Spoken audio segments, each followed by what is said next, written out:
నమస్కారం. నా పేరు శ్రీరామ్ శర్మ. వాళ్ళిద్దరూ భార్యాభర్తలు. హిందూ సాంప్రదాయ ప్రకారము వివాహం జరిగింది. వాళ్ళకొక అబ్బాయి. ఆ అబ్బాయి వయసు 3-4 సంవత్సరాలు ఉంటుంది. దురదృష్టవశాత్తు ఇద్దరి మధ్య మనస్పర్ధలు వచ్చాయి.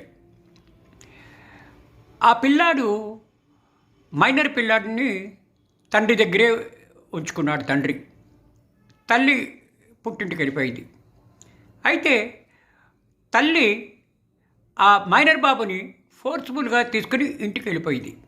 భర్త నుంచి దూరంగా, అంటే కన్న తండ్రి నుంచి ఫోర్స్ఫుల్గా ఆ అమ్మాయి పట్టుకుని వెళ్ళిపోతే ఆ అమ్మాయి మీద సదరు తండ్రి క్రిమినల్ కేసు ఫైల్ చేశాడు.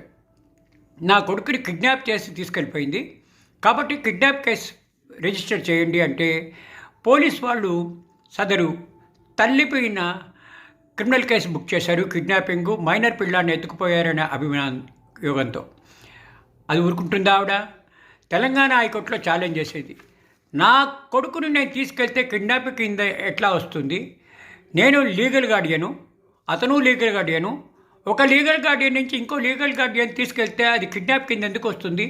కాబట్టి ఇది స్టే ఇవ్వండి అని చెప్పేసి తెలంగాణ హైకోర్టులో ఈ విధంగా క్వాష్ పిటిషన్ ఫైల్ చేస్తే సెక్షన్ 137(2) భారతీయ న్యాయ సంహిత 2023 నుంచి అనుసరించి కిడ్నాప్ కేసు పెట్టిన దాన్ని స్టే ఇస్తూ గౌరవ Telangana high court single judge justice Sridevi గారు తీర్పు ఇవ్వడం జరిగింది.